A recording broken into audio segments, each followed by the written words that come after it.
Divisional Accountant Officer, Part 7, Important One-Word Question. Some basic accounting terms.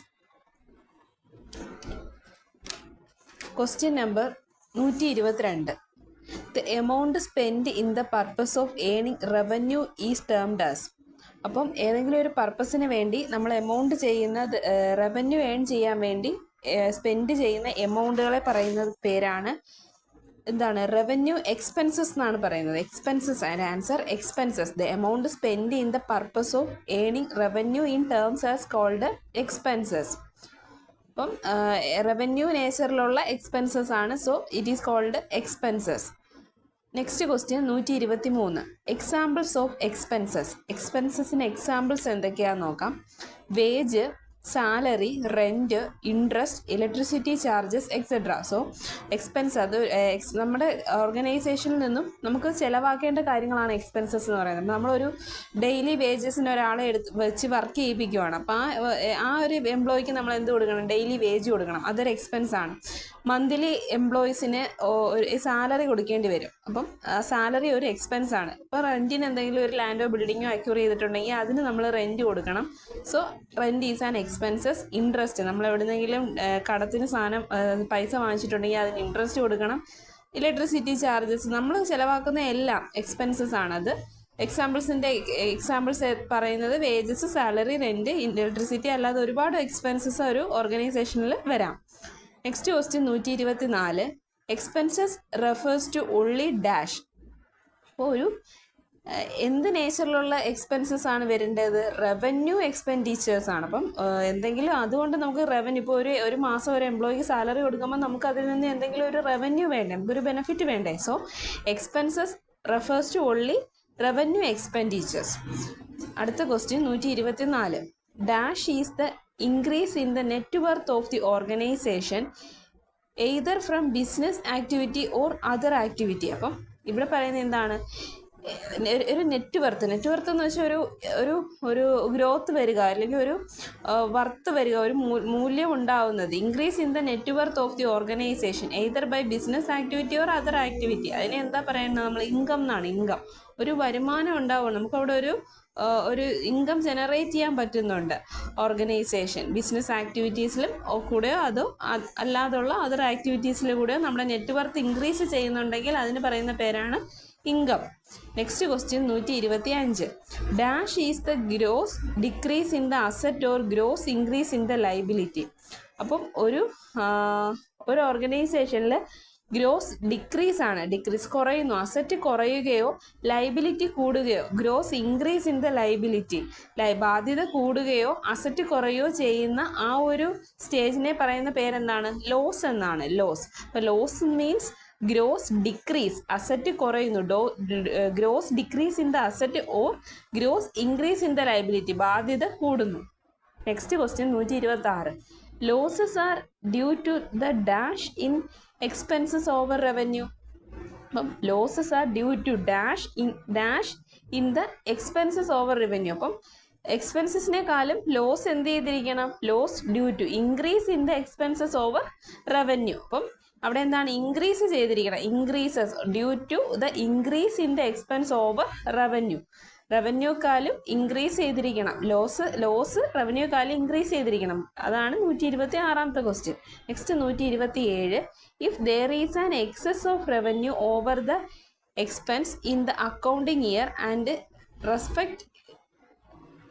represent increase in the asset or owner's equity is called dash. അപ്പം ഒരു ഓർഗനൈസേഷനിൽ revenue expenses എന്താണ്? Excess over revenue over expenses. ആ ഒരു സ്റ്റേജിനെ നമ്മൾ എന്താണ് പറയുന്നത്? എക്സ്പെൻസസിനേക്കാളും കൂടുതൽ റവന്യൂ വന്നു കഴിഞ്ഞാൽ നമ്മൾ അതിനെ എന്താ പറയുന്നത്? പ്രോഫിറ്റ് എന്നാ പറയുന്നത്. അതൊരു ഗെയിൻ ആണ്. Profit or gain. എക്സ്പെൻസസിനേക്കാൾ കൂടുതൽ നമുക്ക് റവന്യൂ ജനറേറ്റ് ചെയ്യാൻ പറ്റുന്നുണ്ട് ആ അക്കൗണ്ടിങ് ഇയറിൽ. So it is called revenue or profit. Next question 128. the total amount of goods produced by a business concern for cash or on credit for the purpose of sale or use is known as dash.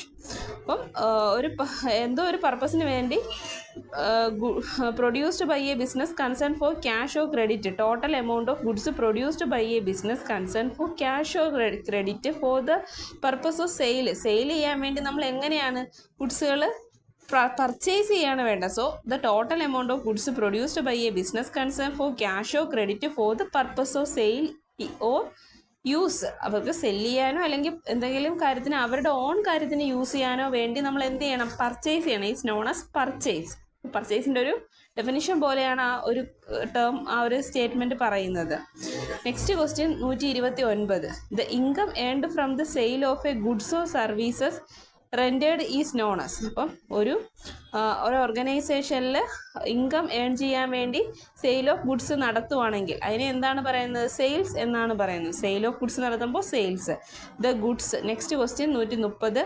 The goods available with the business for sale on A particular date is termed as. അപ്പോൾ ഒരു particular ഡേറ്റിലേക്ക് നമുക്ക് cell ചെയ്യാൻ വേണ്ടി goods available ആയിട്ടിരിക്കുന്നതിനെ പറയുന്ന term എന്താണ്? Stock എന്നാണ്. Stock. അടുത്ത 131. The person or other entities who own money to the business of receiving goods and services on credit is called. അപ്പോൾ ഇവിടെ നമുക്ക് രണ്ട് ടേം പഠിക്കേണ്ടിയിരിക്കുന്നു. Debtor, creditor. അപ്പോൾ ഇവിടെ നമുക്ക് ഡെറ്റർ ആരാണെന്നും ക്രെഡിറ്റർ ആരാണെന്നും പഠിക്കണം. അപ്പോൾ ആദ്യത്തെ ക്വസ്റ്റ്യൻ്റെ ആൻസർ ഡെറ്റർ ആണ്. ഡെറ്റർ എന്ന് പറഞ്ഞാൽ നമ്മൾ സിംപ്ലി പറയുമ്പം ബിസിനസ്സിലേക്ക് പൈസ തരാനുള്ള ആളാണ് ആര്? Debtor. The person who owns money to the business is called debtor. ഒരു എക്സാമ്പിൾ പറയാം. അരുൺ എന്ന് പറയുന്ന ഒരു വ്യക്തി, ഒരു പേഴ്സൺ കമ്പ്യൂട്ടർ മാനുഫാക്ചറിങ് ബിസിനസ് നടത്തുക, അല്ലെങ്കിൽ കമ്പ്യൂട്ടർ മാനുഫാക്ചറിങ് കമ്പനി നടത്തുവാണ് അരുൺ. അപ്പം അരുണിൻ്റെ ഒരു ഫ്രണ്ട് വിമൽ, അല്ലെങ്കിൽ ഒരു കസ്റ്റമർ, ഫ്രണ്ട് ആവണം എന്നില്ല, റിലേഷൻ നോക്കണ്ട, ഒരു വിമൽ എന്ന് പറയുന്ന ഒരു വ്യക്തി കമ്പ്യൂട്ടർ മാനുഫാക്ചറിങ് ഫേമിൽ നിന്നല്ല കമ്പനിയിൽ നിന്ന് ഒരു 3 കമ്പ്യൂട്ടർ കടത്തിന് മേടിച്ചുകൊണ്ട് പോവുക ചെയ്യുന്നത്. അപ്പം വിമൽ അരുണിൻ്റെ ആരാണ്? വിമൽ അവിടെ ആരാണ്? വിമൽ അരുണിൻ്റെ ഡെറ്ററാണ്. ഡെറ്റർ. അപ്പം വിമലിനെ വിളിക്കുന്നത്. അപ്പം ഇപ്പം നമ്മൾ കമ്പനിയുടെ ഭാഗത്ത് നിന്ന് നോക്കുമ്പോൾ വിമൽ ആരാണ്? ഡെറ്ററാണ്. അരുണിന് അല്ലെങ്കിൽ കമ്പനിയുടെ ഓണറിന് ഡെറ്ററാണ്. ഡെറ്റർ എപ്പോഴും ഒരു ബിസിനസ്സിന് അസറ്റ് ആയിരിക്കും. കാരണം ഏത് സമയവും പൈസ കൊണ്ട് തരാം. അപ്പം ഒരു കടത്തിന് സാധനം വാങ്ങിച്ചുകൊണ്ട് പോകുന്ന ആളെ ഡെറ്റർ എന്നാണ് നമ്മൾ പറയുന്നത്. ആ ഉദാഹരണം വെച്ച് നോക്കുക ഡെറ്റർ ആരാണെന്ന്. സോ ക്വസ്റ്റ്യൻ ഒന്നുകൂടെ നോക്കുകയാണെങ്കിൽ എങ്ങനെയാ പറയുന്നത്? The person or other entity who own money to the business. ആരെങ്കിലും നമുക്ക് നമ്മുടെ ബിസിനസ്സിലേക്ക് പൈസ തരാനുണ്ട്. On receiving goods and services on credit. കടത്തിന് നമ്മളുടെ കയ്യിൽ നിന്ന് സാധനം വാങ്ങിച്ചുകൊണ്ട് പോയി. ഇമ്മീഡിയറ്റ് ആയിട്ട് നമുക്ക് പൈസ തരാനില്ലായിരുന്നു അവരുടെ കയ്യിൽ.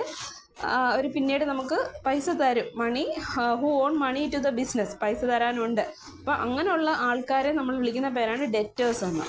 അപ്പം ഡെറ്റേഴ്സ് മനസ്സിലായല്ലോ. അടുത്തത് 132ാമത്തെ ക്വസ്റ്റ്യൻ ആണ്. The person or other entity who can claim for the money against the business for goods supplied or service rendered by them on credit is called. അപ്പോൾ അവിടെ നമ്മൾ ക്രെഡിറ്ററുടെ ഒരു ഡെഫിനിഷനാണ് പറയുന്നത്. അപ്പോൾ ആരാണ് ക്രെഡിറ്റർ? ഇപ്പോൾ ഉദാഹരണം ഇത് തന്നെ നമുക്ക് തിരിച്ചു പറയാം. അരുൺ എന്ന് പറയുന്ന വ്യക്തി കമ്പ്യൂട്ടർ മാനുഫാക്ചറിങ് ഫേം നടത്തുവാണ്. അപ്പം അരുണിൻ്റെ കേസിൽ അരുണിന് ഒരുപാട് റോ മെറ്റീരിയൽസ് സപ്ലയേഴ്സിൻ്റെ കയ്യിൽ നിന്നൊക്കെ വാങ്ങിക്കേണ്ടി വരും.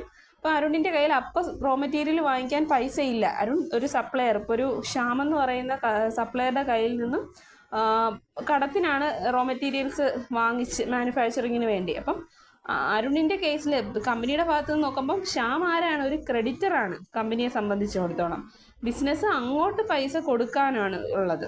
അപ്പം ശ്യാം അവിടെ ആരാണ്? ക്രെഡിറ്ററാണ്. അരുണിന് ശ്യാം ക്രെഡിറ്ററായിട്ടാണ് വരുന്നത്. കമ്പനിക്ക് ശ്യാം ക്രെഡിറ്ററാണ്, സപ്ലയറാണ്.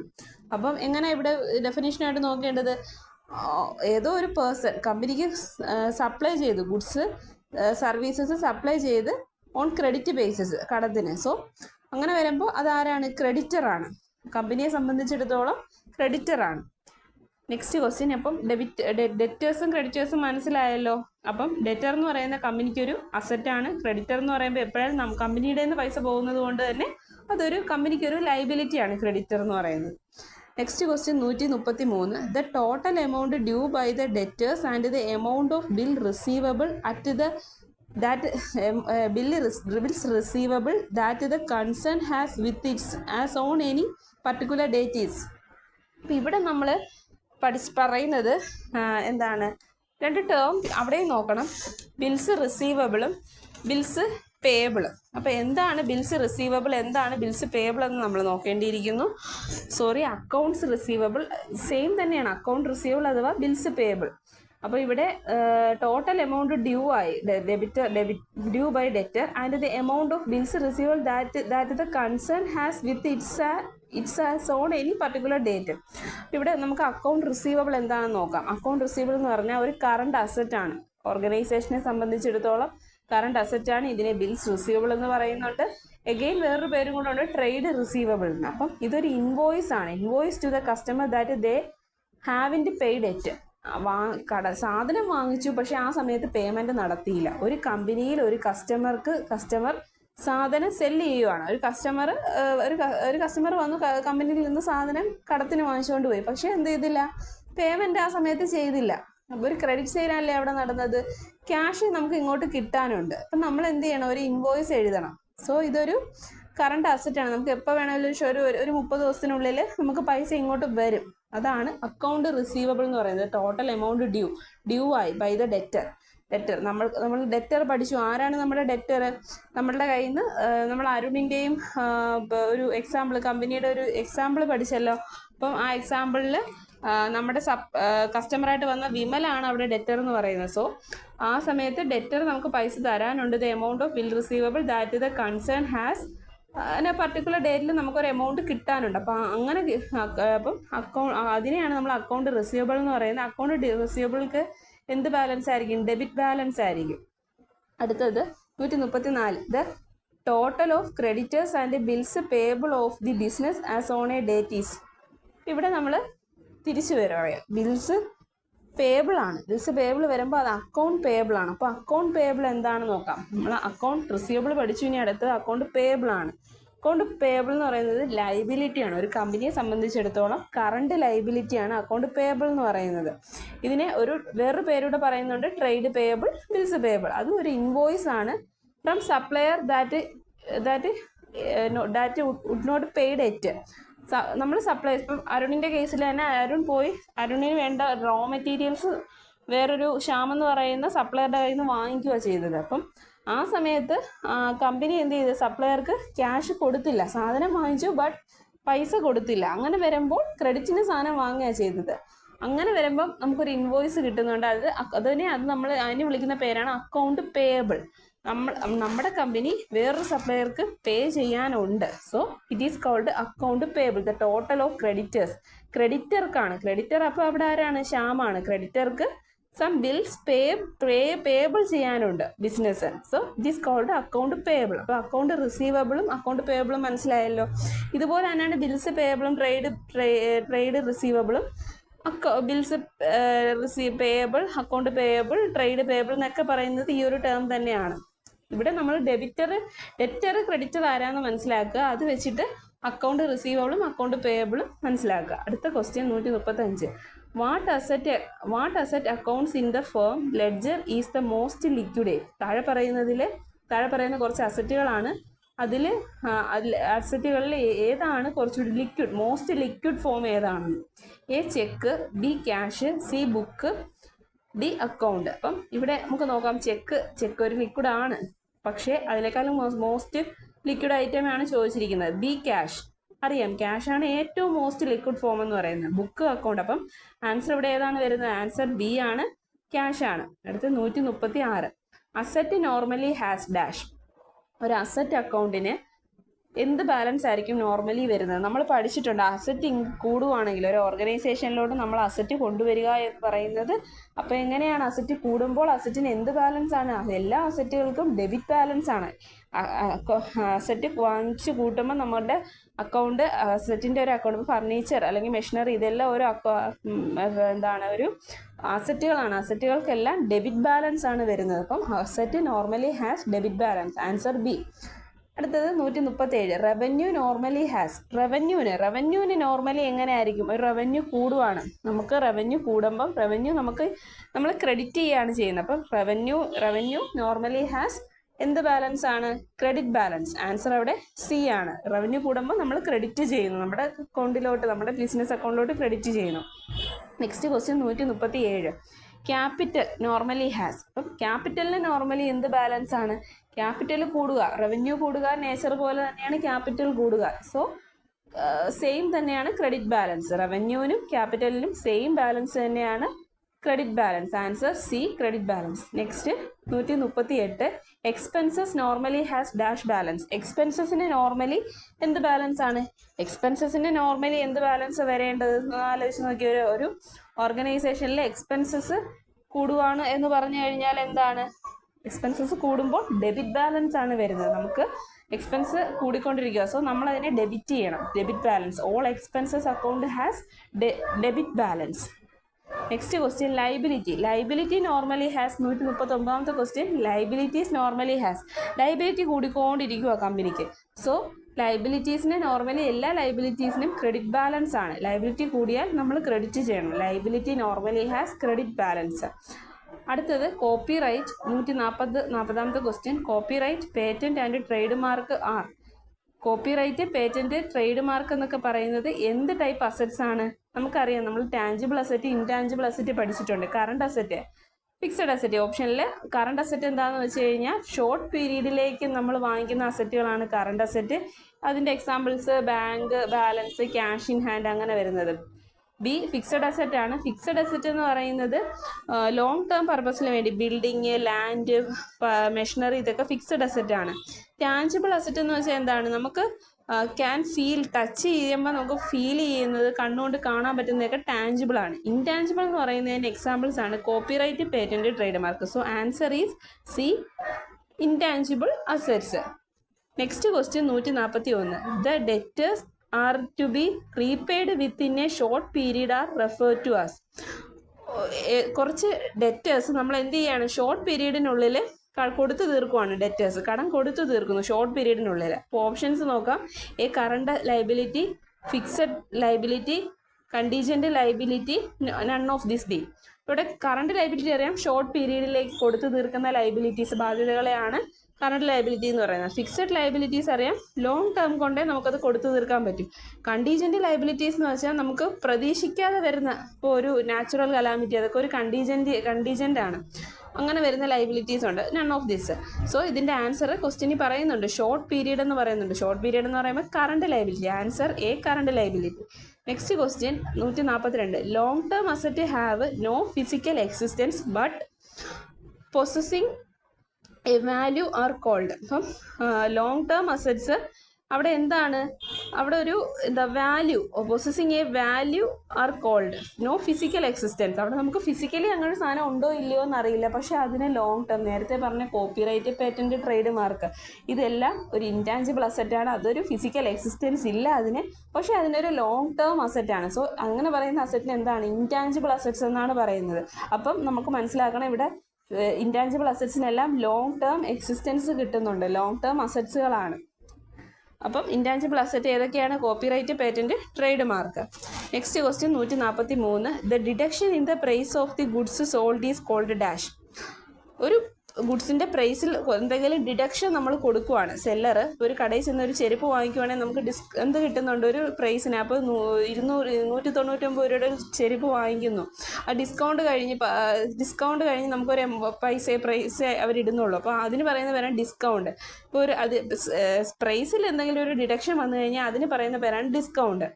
അടുത്ത 144. The deduction of agreed percentage of list at the time selling goods is on the way of giving discount is known as. അപ്പോൾ നമ്മൾ ഇവിടെ രണ്ട് ടേം പിന്നെയും പഠിക്കേണ്ടിയിരിക്കുന്നു, ട്രേഡ് ഡിസ്കൗണ്ട്, ക്യാഷ് ഡിസ്കൗണ്ട്. അപ്പം ആദ്യത്തേത് ട്രേഡ് ഡിസ്കൗണ്ട്. ട്രേഡ് ഡിസ്കൗണ്ടാണ് ഇതിൻ്റെ ആൻസർ വരുന്നത്. എന്ന് വെച്ചാൽ at the time of sell ചെയ്യുന്ന സമയത്ത്, അതായത് ഇപ്പം ഒരു മാനുഫാക്ചറിങ് ഫേം അവരെന്ത് ചെയ്യാണ്? ബൾക്കായിട്ട് സാധനം വാങ്ങിക്കുക ചെയ്യുന്നത്. അപ്പം ഹോൾസെയിൽ, റീറ്റെയിൽ ഉണ്ടല്ലോ, മാനുഫാക്ചർ, ഹോൾസെയിലർ, റീറ്റെയിലർ, കസ്റ്റമർ, അങ്ങനെയാണ് ആ ഒരു ചെയിൻ പോകുന്നത്. അപ്പം മാനുഫാക്ചറുടെ കയ്യിൽ നിന്നും നമ്മൾ ഹോൾസെയിലേഴ്സാണ് മാനുഫാക്ചറുടെ കയ്യിൽ നിന്ന് സാധനം വാങ്ങിക്കുന്നത്. അപ്പം ഹോൾസെയിലേഴ്സ് മാനുഫാക്ചറുടെ കയ്യിൽ നിന്ന് ബൾക്കായിട്ട് സാധനം വാങ്ങുമ്പോൾ ആ ടൈമിൽ കിട്ടുന്ന ഒരു ഡിസ്കൗണ്ടാണ് ട്രേഡ് ഡിസ്കൗണ്ട് എന്ന് പറയുന്നത്. അപ്പം ഇത് ഡിസ്കൗണ്ട് അല്ലെങ്കിൽ ഇത് ഡിഡക്ഷൻ ഓഫ് എഗ്രീഡ് പെർസെൻറ്റേജ്, അവിടെ ഒരു പെർസെൻറ്റേജ് അവർ എഗ്രി ചെയ്യുന്നുണ്ട്, of list at the time selling goods on the way of giving discount. അപ്പം അവിടെ എന്താണ്, ഒരു സർട്ടൺ പെർസെൻറ്റേജ് അവർ സ്ഥിരമായി വാങ്ങിക്കുന്ന, അവർ ഹോൾസെയിലേഴ്സ് സ്ഥിരമായിട്ട് ആ മാനുഫാക്ചറുടെ കയ്യിൽ നിന്നായിരിക്കും സാധനങ്ങൾ എടുക്കുന്നത്. അപ്പോൾ എങ്കിലേ ആ ഒരു ബിസിനസ്സിൽ എന്ത് ലാഭം കിട്ടുകയുള്ളൂ. സോ അപ്പം പറയുന്ന ഡിസ്കൗണ്ടാണ് ട്രേഡ് ഡിസ്കൗണ്ട്. അത് ഡയറക്റ്റ് കസ്റ്റമേഴ്സിന് കിട്ടുന്നില്ല. അവിടെ എന്താണ്, മാനുഫാക്ചറർ ഹോൾസെയിലേഴ്സിന് കൊടുക്കുന്നതേ ഉള്ളൂ. ഹോൾസെയിൽ കഴിഞ്ഞ് റീറ്റെയിലർ ഉണ്ട്, റീറ്റെയിലർ കഴിഞ്ഞ് പിന്നെ അത് കസ്റ്റമറുടെ കയ്യിൽ എത്തുന്നുള്ളൂ. സോ ട്രേഡ് ഡിസ്കൗണ്ട് എന്ന് പറയുന്നത് അതാണ്. ട്രേഡ് ഡിസ്കൗണ്ടിൻ്റെ ഒരു പ്രത്യേകത എന്ന് പറഞ്ഞാൽ അത് നമ്മൾ ബുക്സ് ഓഫ് അക്കൗണ്ടിലൊന്നും എൻട്രി ചെയ്യുന്നില്ല, അങ്ങനെ ഒരു ഡിസ്കൗണ്ട്. അത് പിന്നെ എന്താ ചെയ്യുന്നത്, അത് നമ്മൾ സെല്ലിംഗ് പ്രൈസിൽ നിന്നും ഡിഡക്റ്റ് ചെയ്യുക ചെയ്യുന്നത്. സെല്ലിംഗ് പ്രൈസ് കാൽക്കുലേറ്റ് ചെയ്യുന്ന സമയത്ത് ആ ഡിസ്കൗണ്ട് കൊടുത്ത എമൗണ്ട് ഡിഡക്റ്റ് ചെയ്ത് കാണിക്കുകയാണ് ചെയ്യുന്നത്. ബുക്സ് ഓഫ് അക്കൗണ്ടിലൊന്നും ട്രേഡ് ഡിസ്കൗണ്ട് കാണിക്കുന്നില്ല. അടുത്ത 145 question, the deduction given at the time of payment of amount on the amount payable is called dash. അതാണ് ക്യാഷ് ഡിസ്കൗണ്ട്. അവിടെ നമ്മൾ എന്താണ്, ഒരു റീറ്റെയിലർ സെല്ലർക്ക് കൊടുക്കുന്ന ഡിസ്കൗണ്ട് ഇമ്മീഡിയറ്റ് പേയ്മെൻ്റ് ആണെന്നുണ്ടെങ്കിൽ കൊടുക്കുന്ന ഡിസ്കൗണ്ട് ആണ് ക്യാഷ് ഡിസ്കൗണ്ട്. നമ്മൾ പല കടകളിലും ഡിസ്കൗണ്ട് സെയിൽ നടക്കുന്നുണ്ട്. അത് നമ്മൾ ആ സമയത്ത് ക്യാഷ് പേയ്മെൻറ്റ് കൊടുക്കുന്നുണ്ടെങ്കിൽ മാത്രമേ നമുക്ക് ക്യാഷ് ഡിസ്കൗണ്ട് തരുന്നുള്ളൂ. അപ്പം അങ്ങനെ വരുന്ന ഡിസ്കൗണ്ടുകളാണ് ക്യാഷ് ഡിസ്കൗണ്ട്. ക്യാഷ് ഡിസ്കൗണ്ട് നമ്മൾ എവിടെ കാണിക്കും, ബുക്സ് ഓഫ് അക്കൗണ്ട്സിൽ കാണിക്കും ക്യാഷ് ഡിസ്കൗണ്ട്. Next question 146. അപ്പം ഇതിൻ്റെ ഡിഫറൻസ് എന്ന് പറയുന്നത് ഇത് തന്നെയാണ്. ക്യാഷ് ഡിസ്കൗണ്ട് ബുക്സിൽ എൻട്രി ചെയ്യുന്നു, എന്നാൽ ട്രേഡ് ഡിസ്കൗണ്ട് ബുക്സ് ഓഫ് അക്കൗണ്ടിൽ എൻട്രി ചെയ്യുന്നില്ല. പിന്നെ എന്താ ചെയ്യുന്നത്, ട്രേഡ് ഡിസ്കൗണ്ടിൽ സെല്ലിംഗ് പ്രൈസ് കാൽക്കുലേറ്റ് ചെയ്യുന്ന സമയത്ത് സെല്ലിംഗ് പ്രൈസിൽ നിന്നും ഡിസ്കൗണ്ട് എമൗണ്ട് ഡിഡക്റ്റ് ചെയ്ത് കാണിക്കുകയാണ് ചെയ്യുന്നത്. നെക്സ്റ്റ് 146ാമത്തെ question, trade discounts are generally offered by. നേരത്തെ പറഞ്ഞു തന്നെയാണ്, ട്രേഡ് ഡിസ്കൗണ്ട് ആരാണ് ജനറലി ഓഫർ ചെയ്യുന്നത്, manufacture to the wholesaler and by wholesaler to retailer. അപ്പം ആ ഒരു ബൾക്കായിട്ട് എടുക്കുകയല്ലേ. അപ്പം മാനുഫാക്ചറുടെ കയ്യിൽ നിന്ന് ബൾക്കായിട്ട് ഹോൾസെയിലർ എടുക്കുന്നു, ഹോൾസെയിലറുടെ കയ്യിൽ നിന്ന് ബൾക്കായിട്ട് റീറ്റെയിലർ എടുക്കുന്നു. ആ ടൈമിൽ ആ ഒരു ചെയിനിൽ നടക്കുന്ന ഡിസ്കൗണ്ടാണ് ട്രേഡ് ഡിസ്കൗണ്ട്. ഓക്കെ, ഇത്രയേ ഉള്ളൂ. Thank you.